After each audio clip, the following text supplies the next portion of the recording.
longo da aula, nós vimos que, para pensar nos transtornos relacionados ao uso de substâncias, não é suficiente saber sobre a substância.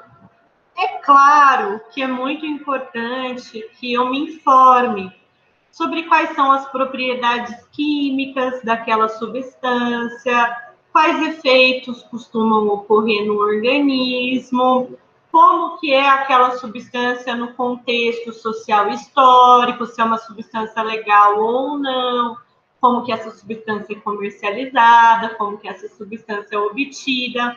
Não estou dizendo que não seja importante eu conhecer essas informações, mas nenhuma dessas informações determina como que essa substância vai estar inserida na experiência da pessoa que eu escuto. Que expectativas essa pessoa tem em relação aos efeitos daquela substância, que sentidos aquela substância tem na experiência daquela pessoa. Até porque, para eu identificar se os efeitos são nocivos ou não, se existem problemas ou não, eu preciso ouvir como aquela pessoa percebe. E no caso de um transtorno, que a pessoa percebe que acontecem problemas e ainda assim ela está com dificuldade para reduzir, ela está com dificuldade para interromper o uso. Né? Muitas das ideias que nós temos sobre o vício vêm de que cada substância teria um poder e esse poder faria a pessoa perder o controle. Né? A substância teria alguma capacidade, alguma propriedade que ia corroer o autocontrole da pessoa.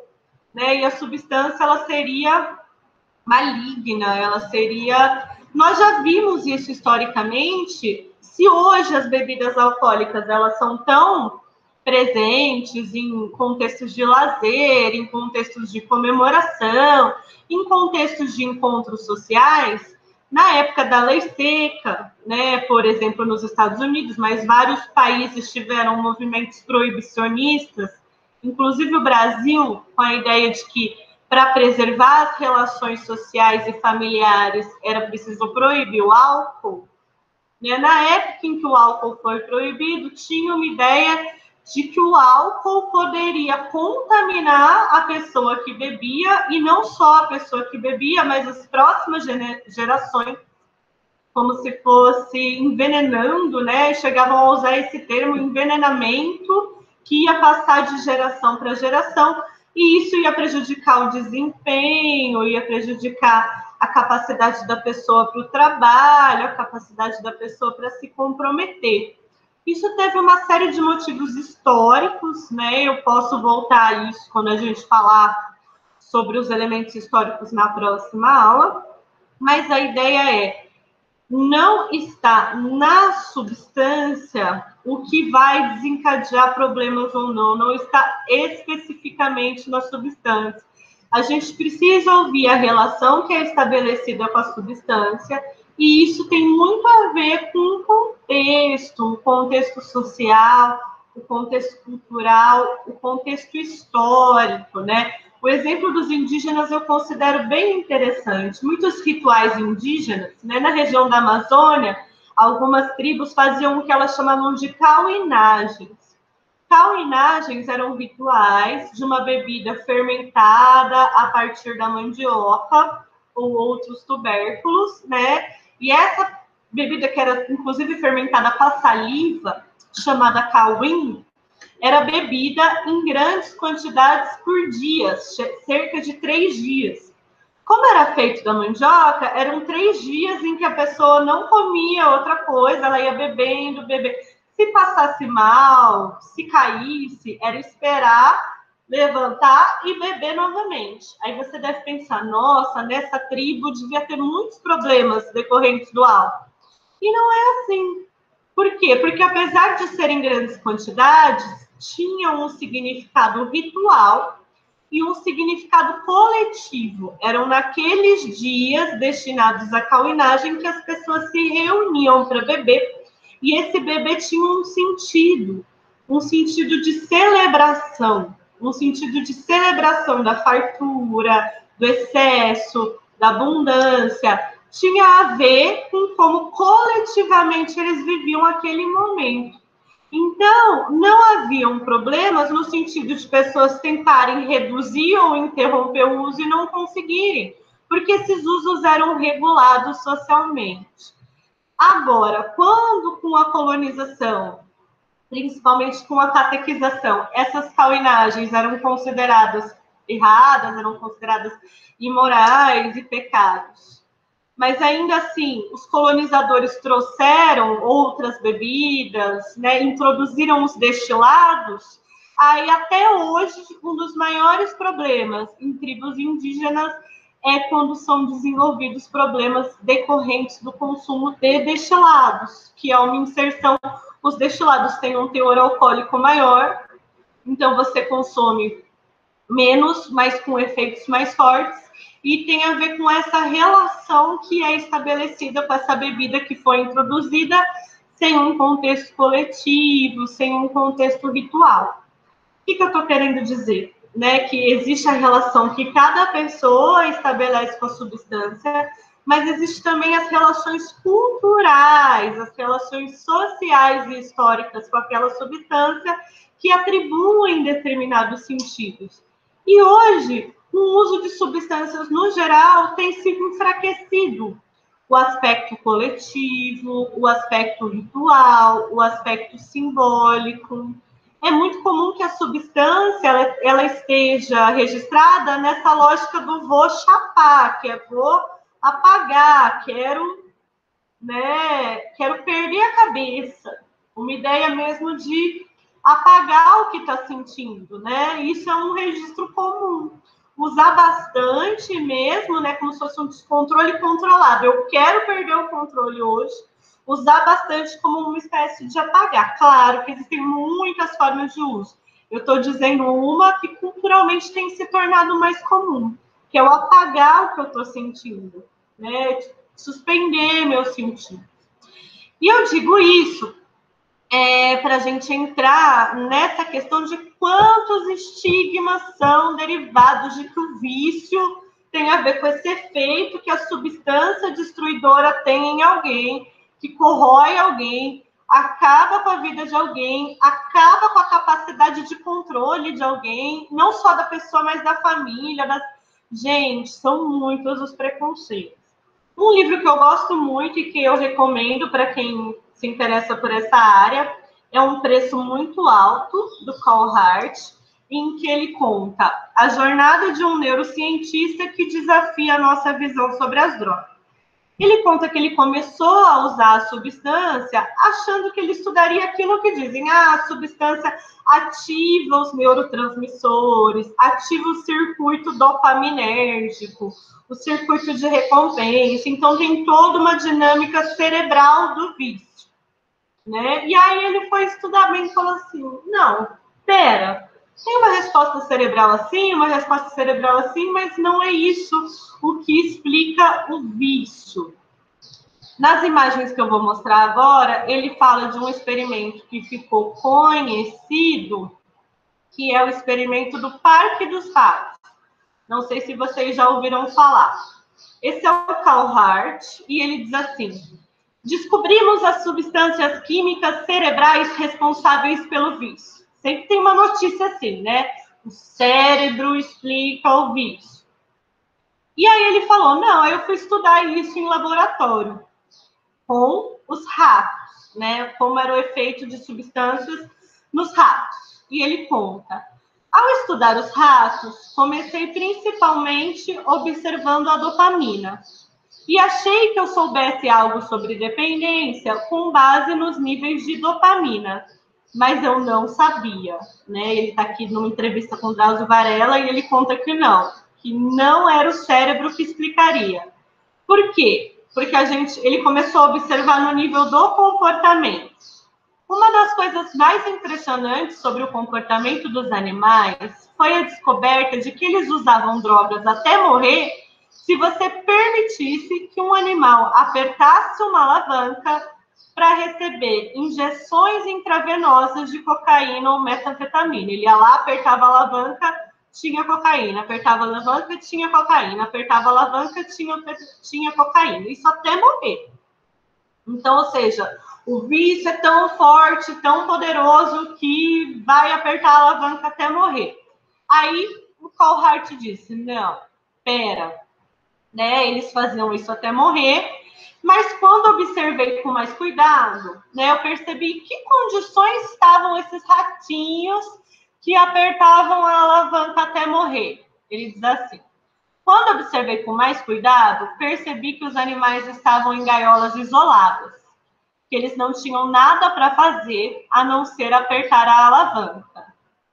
Mas quando se oferece alternativas ou incrementa a gaiola com um parceiro sexualmente receptivo, uma roda de exercício ou doces. Então, imagina que agora o ratinho já não está mais sozinho na gaiola.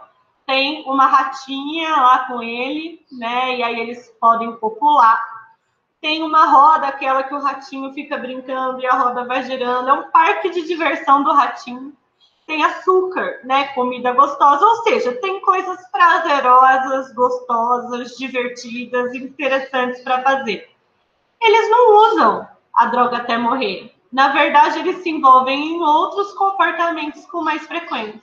Então, aquele ratinho que apertava a alavanca, cocaína até morrer, era um ratinho que só tinha isso para fazer. E aí, quando traz alternativas interessantes, prazerosas e divertidas, eles fazem outras coisas com mais frequência do que apertar a alavanca, né? Aqui é o Carl num trecho do livro dizendo: naturalmente, você já ouviu falar de estudos nos quais ratos ou até primatas continuamente pressionavam alavancas para conseguir cocaína, heroína ou metanfetamina até morrer, optando antes pelas drogas que por comida e água. Mas o que você de certo não sabe é que esses animais eram mantidos a maior parte da vida em ambientes isolados e nada naturais, e costumavam se tornar estressados, sem contatos sociais, sem nada para fazer.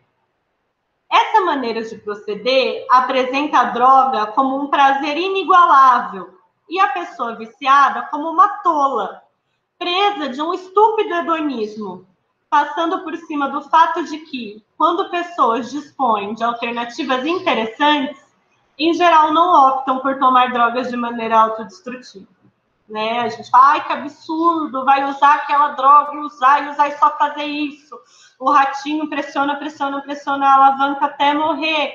E aí a gente não considera em que condições estão essas pessoas, em que condições estão, no caso, os ratinhos também, sem nenhuma outra alternativa prazerosa, de envolvimento, de atividade interessante, né? E isso é para a gente pensar as nossas formas de cuidar. Na nossa próxima aula, eu vou falar um pouco dessas formas de cuidado.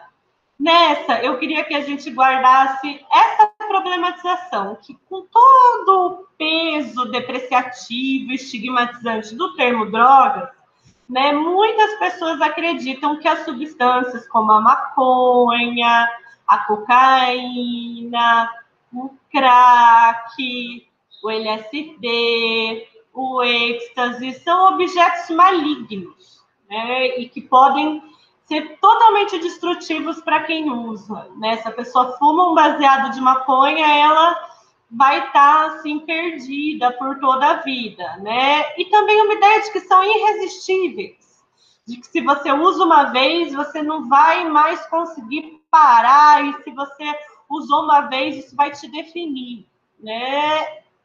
Com poderes incontroláveis. Eu acho que o primeiro desafio é: não existe substância que chegue e tire o controle da pessoa.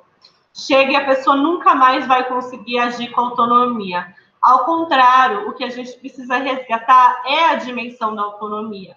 Ouvir como é a relação das pessoas com a substância, ouvir as dificuldades que as pessoas estão tendo para diminuir ou interromper o uso da substância, mas sempre pensando nas condições de vida dela, na relação que é estabelecida com a substância, nos sentidos que são atribuídos e nesse acompanhamento profissional para que a relação com a substância mude.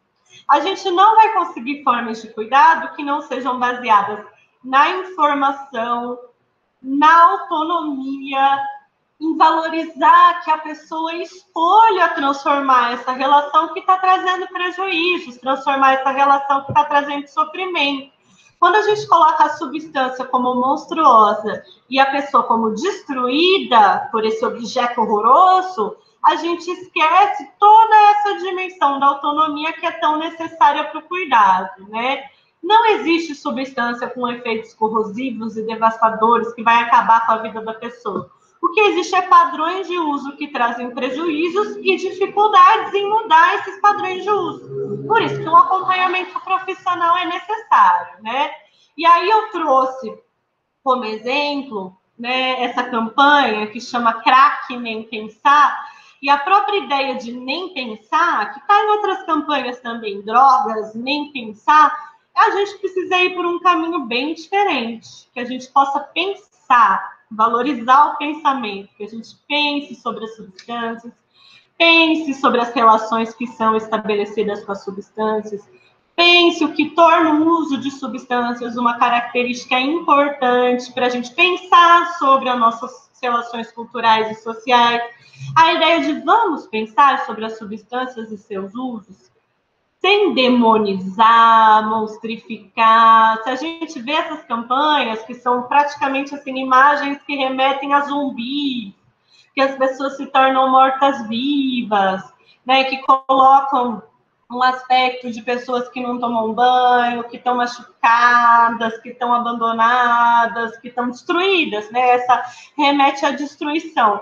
O quanto a ideia dessas campanhas é amedrontar, a ideia dessas campanhas é que as pessoas sintam pavor, e na verdade nada disso ajuda para que a gente pense a questão dos usos de substâncias como uma questão de saúde, né? Eu acho que o nosso desafio, por isso que eu estou fazendo essa aula mais descritiva dos diagnósticos e na próxima sobre formas de cuidado, é que a gente consiga transmitir a ideia de que os usos de substâncias, as relações que as pessoas estabelecem com as substâncias, são questões de saúde.